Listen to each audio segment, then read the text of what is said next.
Bueno, hoy vamos a tratar de ser prolijo, porque hay que tener mucho cuidado con lo que voy a decir en este video, no sea que no transmita lo que realmente quiero transmitir.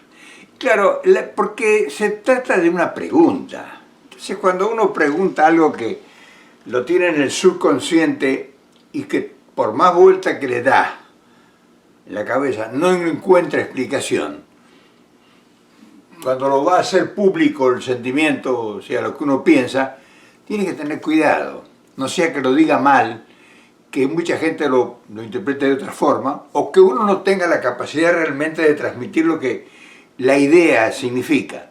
Entonces la pregunta es para nosotros, que somos gente que andamos por el mundo tratando de dar mensajes, muy modestos por supuesto, pero ¿por qué será? Fíjense bien, ¿por qué será que a los Estados Unidos les gusta estar rodeado de países pobres, gobernados por gobernantes o por políticos corruptos, que lo único que hacen es degradar todo el entorno de este gran país? Una pregunta rara, porque obedece a qué sé yo, hay cosas que no se sabe a qué obedece, pero quienes conocen o quienes conocemos los Estados Unidos, eso significa o tiene un gran contrasentido. O sea, es muy complicado entenderlo y sobre todo dice, bueno, muy bien, un país con la exuberancia de todo el poderío tecnológico, científico, militar, económico. Les gusta estar rodeado de pobres, de miserables, de tipos que ellos mismos desprecian. Contrasentido muy grande, ¿no? Porque Estados Unidos a Latinoamérica la ve como una porquería que está ahí, como una basura, como si estuvieras viviendo al lado de una villa miseria. Siempre restándole todos los posibles valores que pudiera esa gente de la villa miseria, de la marginación social, tiene. Y claro, eso ha logrado que se produzca un gran desencuentro entre dos culturas, porque cuando uno profundiza al fondo de la cuestión, dice, bueno, ¿cuál sería la razón? No es una competencia económica de Latinoamérica, no es una competencia cultural, o sea, no son competencias manifiestas, son dos culturas. Entonces es un problema cultural en el fondo, en la profundidad, que no han logrado todavía, primero identificarse y después entenderse. O sea, si yo tengo una identidad, si yo soy sajón, yo sé que el latino es otra manera de pensar las cosas, es otra cultura, es otra forma de interpretar los sentimientos, de valorar los factores que son determinantes, religiosos, culturales, económicos, sociales, políticos, en fin, todos los órdenes son distintos para un sajón que para un latino. Lo único que pudiera lograr un nivelamiento sería en el orden económico. Si, por ejemplo, un país latino fuera un país poderoso, que por ejemplo, como en el caso que si nosotros, por ejemplo, si México fuera Corea del Norte, si México tuviera armas atómicas, Estados Unidos lo trataría de otra forma. Increíble. O si Argentina tuviera armas atómicas, o si Brasil tuviera un armamento atómico desarrollado lo suficientemente potente, potencial. Sí, eso es lo único que pudiera nosotros permitirnos que Estados Unidos nos vea, o nos mire, o nos considere a un determinado nivel para entablar negociaciones. Si no, nosotros, pase lo que pase, seguiremos siendo los negros de la villa, los marginados. Claro, siendo un país de democracia, de paladín de la democracia como lo es Estados Unidos, no hay forma de poder procesarlo eso, porque ellos tienen una organización admirable, o sea, son país muy organizado, son un país que socialmente tiene un sistema envidiable de protección a la niñez, a la ancianidad, en fin, tienen grandes desarrollos en todos los órdenes, hay una bonanza generalizada, o sea, de los 325, 330 millones de habitantes, posiblemente el 75% debe estar en una situación económica equilibrada, o sea, resuelto los problemas sociales, debe haber un 20% de una determinada, digamos, no marginación, porque marginación no es excepto que esté abandonado, que sea por propia voluntad. Pero si no, acá no, nadie puede llegar a la marginación si se adapta al sistema de organización que tiene las exigencias del Estado que protegen al desvalido y al marginado social. Si el desvalido y el marginado social se adapta a la ley y respeta el orden organizado, no puede llegar nunca al abandono, al andar en arrabales tirado. Sí, claro, si renuncia al ordenamiento, el Estado no lo ayuda, pero si entra en el ordenamiento social, el Estado lo ayuda. Yo lo estoy viviendo, por eso puedo hablar con propiedad. Entonces, además, como te decía antes, hay valores extraordinarios en desarrollos tecnológicos, científicos, culturales. Acá hay muestras de cultura donde se ha invertido miles de millones de dólares. Y acá hay un movimiento cultural muy grande, aunque mucha gente no lo desconozca. Y además tiene un contacto con los más altos niveles a nivel mundial. Es decir, hay un gran maestro, un gran músico, un gran concertista, un gran pintor, acá lo invitan o lo contratan, o en fin. Esta gente no escatima esfuerzos para rodearse de la excelencia en cualquier orden. Los científicos necesitaban poner un satélite en la Luna, no les tembló la cabeza, el sentimiento de agarrar a uno de los hombres más evolucionados que había sido de la Alemania nazi y lo trajeron acá, y con eso a von Braun les mandó un cohete al espacio. Es decir, no le hacen merma a nada.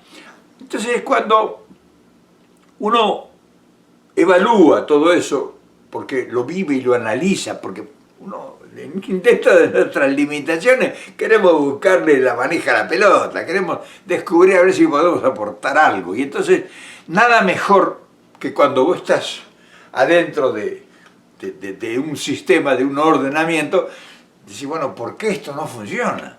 ¿Por qué esta gente tendrá sus... O sea, es criticable, por supuesto. Si vos querés criticar, podés criticar al mismo Dios en persona. Si no, léete la obra de Javier Poncela, La Tornea de Dios. Te la digo porque para que veas la capacidad del hombre para cuestionar cualquier cosa, hasta lo sublime. Javier Poncelas, en su libro La Tornea de Dios, búscalo, cuestiona que había llegado Dios a la tierra. O sea que, pero dentro de un orden social contemporáneo, moderno, este es un gran país. Entonces, ¿por qué será que a ellos les gusta? Tiene que ser gusto, o sea, placer, alguna complacencia, algún beneficio les trae a ellos. Porque no va a decir que porque le quieren traer las riquezas, las pueden traer igual las riquezas. Ellos pueden dominar el continente de la forma que se les antoje. Lamentablemente siempre trataron de dominarlo por la violencia, o sea, por la expresión más baja del espíritu. No emplearon esa gran profundidad que le dedicaron a mandar dictaduras militares para exterminar, no lo utilizaron en producir un beneficio social. Por ejemplo, el comunismo acá en el continente americano, las rebeliones comunistas y todos los movimientos sociales que ha habido en todo el continente, ya sea Nicaragua, ya sea México, ya sea Argentina, ya sea Colombia, han sido problemas problemas sociales, no han sido problemas ideológicos. Acá aprendieron los problemas ideológicos porque el problema era social. O sea, yo conozco América Latina, todo, pueblo por pueblo. Entonces le preguntaba yo a la gente hace 30 años o 40 años atrás, y ustedes son comunistas, o sea, creen que el comunismo... Y no, la mayor parte de la gente que yo le pregunté en 1950, no, estamos hablando de 1956, 57, 58, la gente de pueblo que tenía hambre, quería trabajo, quería mantener a sus hijos, que sus hijos educarlos, querían salir de vivir en ranchos en miserables. Pero si ellos hubieran tenido acceso a la riqueza, yo por ejemplo conocí países de Centroamérica que vivían del café, los grandes cafetales, rodeados de riqueza, explotados por una minoría selecta que los tenía con sueldos miserables y hambreados, viviendo en lugares sin techo, sin casas. Y entonces protegidos los gobernantes y los industriales, o sea, los comerciantes o los empresarios por los Estados Unidos, porque le compraban el café a ellos. Entonces le importaba un corno el problema de los pobres. Entonces todo eso que uno ha vivido, viene la pregunta, dice, bueno, ¿por qué a Estados Unidos le gusta estar rodeado de pobreza? Pero al estar rodeado de pobreza está rodeado de corruptos, porque muchas veces Estados Unidos ha tratado de hacer planes para América Latina, pero claro, ha hecho planes con los que estaban en la cumbre del poder, no ha hecho planes, no ha hecho proyectos teniendo en cuenta el pueblo. O sea, le ha cedido dinero a cambio de determinadas cosas a corruptos, o ha mandado dictaduras militares, como en el caso de, ¿para qué te voy a nombrar si las conoces? Yo quería conversar de estas cosas porque esto es la tarea que tenemos nosotros a realizar en el futuro. O sea, la tarea que tiene el continente, esas dos culturas que te hablo, la cultura sajona y la cultura latina, es la tarea nuestra. Nosotros estamos ahora, aunque parezca mentira, y de forma muy elemental, muy modesta, sembrando. Esto va a germinar en algún tiempo porque esta gente va a necesitar darse cuenta. Si no, no va a poder subsistir. Porque hay otros que están entendiendo el problema nuestro. O sea, China está ya entendiendo el problema de América Latina. Por eso le está metiendo mucho dinero. Y a nosotros no nos gusta ni nos conviene China. Porque también es otro problema cultural.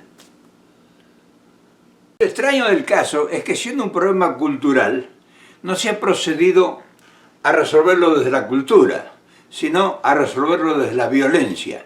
O sea, los asesores que ha tenido Estados Unidos han sido personajes híbridos, no han sido gente de Latinoamérica que conoce el problema en profundidad.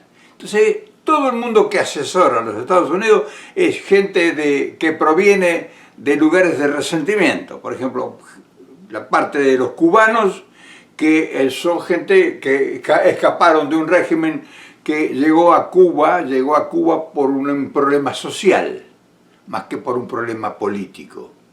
Las personas que llegan de Puerto Rico a asesorar a los gobiernos son gente del resentimiento, no son gente del pueblo que conoce la problemática. Esa gente del pueblo que conoce las problemáticas de todos nuestros países no son aceptados en Estados Unidos.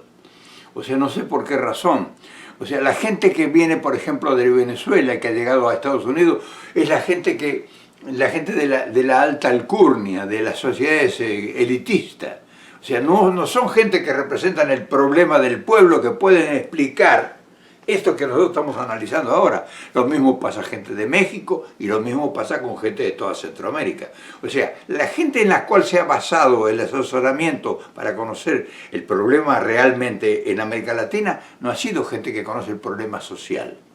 No, al contrario. Entonces, tratan el problema social como un problema ideológico. Y claro, todos son comunistas, todos son izquierdistas, quieren la reforma agraria, quieren destruir a las sociedades capitalistas, están en contra del imperialismo, o sea, quienes los hemos vivido conocemos el problema y conocemos cómo nos han tratado y cómo nos siguen tratando. Entonces cuando hubo un momento que ya el problema de los socialistas, de ese socialismo que era emanado desde la pobreza, reclamo a una igualdad social, esta gente los trataba como si eran comunistas, rebeldes. Entonces cuando no los podían convencer, los bombardeaban o los infiltraban y les ponían dictaduras militares. Y en vez de resolver el problema se acrecentaba, porque se marginaban millones de personas y no se resolvía el problema. O sea, hoy ha llegado Estados Unidos a dominar económicamente el continente. Tiene dominio absoluto, posiblemente tenga un promedio de un 70, un 80% que Estados Unidos es dueño de toda Latinoamérica. Increíble, pero es real, eso es real. Las grandes corporaciones, en fin, el poder financiero, el poder de los gobiernos que han sido puestos, tienen una preponderancia, o sea, ha penetrado en el continente, no culturalmente, a sangre y fuego o imponiendo gobernantes corruptos. Ellos saben que entra un gobierno que es corrupto, ellos saben que son corruptos y que van a robar. Pero a ellos les conviene porque les facilita la tarea. A las empresas, a las grandes corporaciones de Estados Unidos, esos corruptos les facilitan la tarea. Oye, ellos lo saben porque cuando vienen acá, después de que termine el gobierno, nos meten presos, como en el caso ahora de México. Acá en México hay uno de los grandes corruptos del régimen anterior, o dos regímenes anteriores, que los tienen presos acá. O sea, ellos saben que hay corruptos en Latinoamérica. Y entonces, pero lo que no saben es que Latinoamérica ha ido aumentando la población, o sea, ha crecido demográficamente y cada día las demandas de esa marginación social van a ser mucho más presionadas. Y entonces esas de alguna manera ya se manifiestan, ya están amagándolos cruzar el México para ingresar a Estados Unidos. Están conteniendo. Si no tuvieran un gobernante como López Obrador en México, ya tuvieran grandes problemas en la frontera y esto se va, no es que lo van a terminar matando a 50.000. Al contrario, eso va a producir una rebelión interesante de una magnitud insospechada. Todos estos análisis que nosotros hacemos es con el fin de que logremos la armonización, porque si nosotros no tenemos asesores que realmente conozcan el problema, porque un problema social tiene un principio de origen, no es una causal emocional, no es un tema doctrinario ni filosófico que emanado de una corriente determinada política puede infundir sobre las grandes mayorías.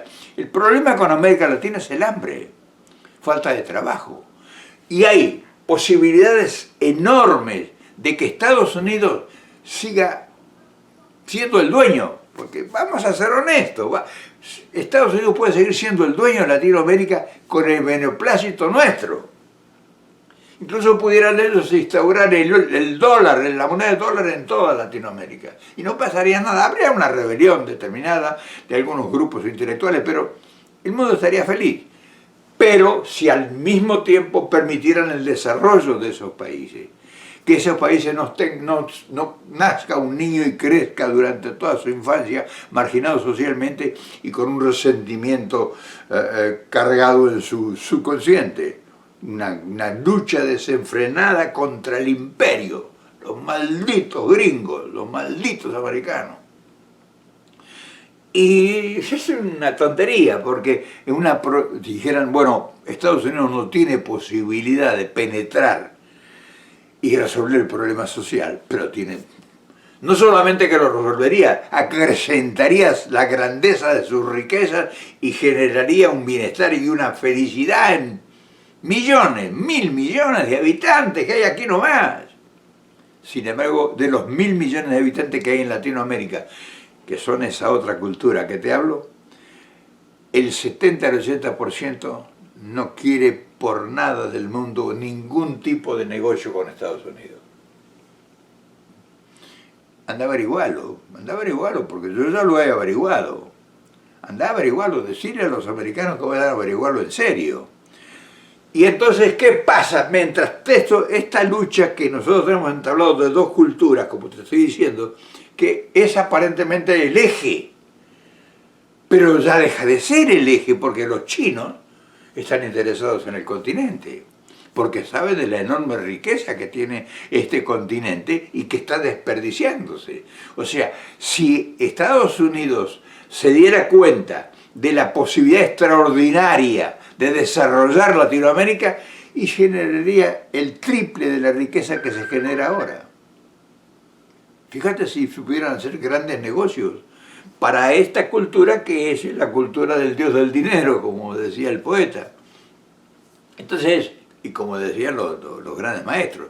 Entonces uno dice, bueno, ahora con el advenimiento de China, el amago de China para penetrar el continente, ¿tiene con qué? Y China pareciera que ha entendido el milagro, que ha entendido el problema. Nosotros no nos conviene entrar en ese juego. Nosotros les mandamos un mensaje a los Estados Unidos.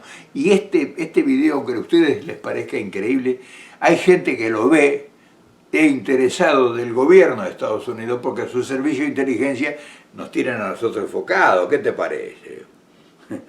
Si tienen enfocado a un tipo, no va a tener enfocado a un tipo que mueve, qué sé yo, 50, 60 mil personas diarias, 30, 20, 10, en la seguridad que lo hacen. Entonces uno tiene que aprovechar eso, pero no para la rebelión. Nosotros no estamos lejos de eso, nosotros sabemos el problema. O sea, una cosa es cuando uno no conoce el problema, y entonces puede meter la pata, puede errar, puede equivocarse, porque cree que es una cosa y otra. Nosotros tenemos súper analizado el problema. Y entonces al tenerlo súper analizado, en primer lugar le mandamos una recomendación al imperio, porque ellos pueden, si deciden, en 90 días pueden cambiar el panorama de Latinoamérica. Generarían un potencial descomunal, lograrían la aceptación de ese 70% que hoy no los quiere. Hoy no los quieren, y eso alguien se lo tiene que decir, no los quieren, pero no los quieren porque ellos han actuado de manera equivocada, no es porque si se enteraran en Estados Unidos lo que este país puede hacer y producir, y les llegara a ellos, aunque sea el reflejo, no digamos toda la bonanza, pero cuando nosotros hablamos de justicia social, por ejemplo, yo que soy peronista, y públicamente lo digo, y me lo dejan decir, nosotros luchamos por unas cosas muy simples, justicia social, o sea, que tenga dignidad la gente, que pueda comer, vivir en una casa digna, comida, trabajo, y que nuestros hijos se realicen, que estudien. No necesitamos, nosotros en el peronismo no estamos pensando en a ver a quién le hacemos la guerra y a qué lugar le vamos a ir a sacar nada. Justicia social, independencia económica para que la riqueza que producimos la podamos manejar y distribuirla. Independencia económica y justicia social, independencia económica y soberanía política. La soberanía política puede ser, en vez de ser nacional en los países, puede ser soberanía política continental. Nosotros nos unimos en una gran nación, toda Latinoamérica, con Estados Unidos y Canadá, y somos una gran nación y tenemos una soberanía política continental, no una soberanía política retaseada. Entonces, esas tres banderas que nosotros hemos luchado y por lo cual nos han bombardeado a ciudades abiertas como Buenos Aires, por eso acá está implantada. Acá yo la estoy pasando, o sea que a mí no me la pueden contar. Acá hay justicia social, acá hay independencia económica. Vos podés emprender el negocio que se te cante y podés desarrollar y estudiar. O sea, por lo cual nosotros hemos luchado durante 70 años, yo lo he luchado. Justicia social, independencia económica y soberanía política. Nosotros no pensamos nunca en la guerra, nunca en ninguna instancia. Nosotros hablamos de hacerle la guerra a nadie. En ningún lugar, en ningún país de Latinoamérica. Puede haber problemas fronterizos tontos pero que se arreglan con una cena. Pero problemas profundos, ideológicos, no. Esta gente, en su manera de concebir las cosas, Estados Unidos, le ha permitido al comunismo internacional que hagan nido en esos continentes, en este continente y en muchos de nuestros países. O sea, los han llamado, les han dado oportunidad. Porque la gran pobreza que había, la gran explotación de un minúsculo grupo de indeseables, como eran los empresarios o los capitalistas o los banqueros de nuestros países, explotadores, corruptos, traficantes, contrabandistas, negreros, protegidos por Estados Unidos. Y tenés en un país 50, tenés 100 familias y tenés 10.000 familias marginadas. Tiene que producirse lo que se ha producido. Entonces, este mensaje, por eso te dije antes al empezar, que tenía que ser prolijo, porque yo estoy sembrando, no estoy haciendo política, estoy sembrando y estoy enviándole un mensaje al poder en este país, pero de buena onda, de buena fe, porque está tan fácil resolverlo. O sea, a Estados Unidos no le costaría un centavo, al contrario, acrecentaría enormemente su riqueza.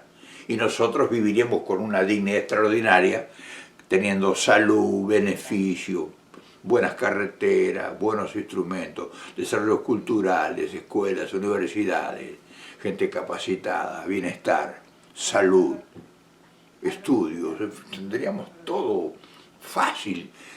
Y no tendría que pagar eso a Estados Unidos, ni darnos préstamo, porque nosotros generaríamos con ese movimiento riquezas extraordinarias.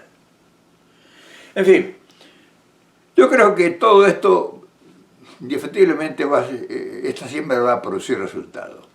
Va a haber mucha gente que no está de acuerdo con esto, porque va a decir que yo soy un tipo que estoy entregado a Estados Unidos, o que estoy trabajando para el imperio. Nada de eso. Ser antiimperialista o ser imperialista es una cuestión de inteligencia en estos tiempos, no es cuestión de sentimientos. O sea, yo me moví en la vida, la mitad de mi vida por sentimientos, o sea, por eso terminé donde estoy, nunca en la vida lo soñé, pero ese tránsito me ha valido a mí aprender y hablar de cosas concretas. O sea, yo estoy hablando de cosas concretas que pudieran producir resultados en las dos puntas, en el imperialismo anglosajón, como es este país, y en esa Latinoamérica hoy marginada socialmente, que es latinoamericana, latino. Ya en esos tiempos no tendría por qué existir eso, ya es anacrónico incluso pensar que el poder feudal quiere sobrevivir apoyándose en la miseria y en la pobreza de los desposeídos, que son millones. Sería un error. Sería un error que eventualmente, en un periodo de 50 años más, este país se va a ver acosado por las invasiones del hambre de Latinoamérica. Ahora quieren tratar de acabar con, en fin, con un proyecto que se sabe, emanado de qué mente tonta, de exterminar a la gente anciana y a los niños y demás. Eso no funciona. Acá lo único que funciona y que nos va a dar resultado y beneficio a todos es entender el problema. Si no entienden el problema no lo van a resolver, que se dejen de bromar. Si no entienden el problema no se puede resolver ningún problema en el mundo, nunca y nadie. Y mientras tanto ahí están los chinos parados, cuidado con los chinos. Si este país no entiende este problema y lo resuelve con Latinoamérica, se le mete China en los próximos 50 años, en el continente. Los chinos son muy astutos y a nosotros no nos conviene. A nosotros no nos conviene bajo ningún punto de vista porque esa es una cultura mucho más lejana que esta cultura, que ya nosotros tenemos aprendido todas sus virtudes y todos sus defectos. En fin, hoy quería hablarte de una cosa distinta porque sé que a vos te interesa. O sea, yo sé que vos sos parte de este problema, por eso lo vas a entender. Y habrá muchos que no van a estar de acuerdo. Y qué bueno que no estén de acuerdo porque entonces eso nos permitirá escuchar su argumentación. O sea, yo todo esto que te he contado lo he aprendido y me ha llevado 50, 60 años aprenderlo. Pero ¿quién te dice que a lo mejor tenés algo mejor? Ahora, si no se resuelve a través de una negociación adulta, esto como están tratando de resolverlo ahora, implantando gobiernos y dictaduras y tontos que sacan un gobierno popular y ponen una dictadura, eso acrecienta el problema. Eso que están haciendo que están haciendo en Bolivia, que están haciendo en Brasil, que están haciendo en Perú, que están haciendo en Colombia, de imponer gobiernos autoritarios que son condescendientes con el imperialismo, eso no le resuelve nada. Van a hacer algunas empresas grandes negocios, pero eso no resuelve el problema de fondo, ¿qué es lo que hay que resolver? El problema del continente. Si no resuelve el problema del continente, el continente se los va a comer. Bueno, mañana seguimos hablando con otro tema. Felicidades, por hoy domingo es suficiente, ¿no?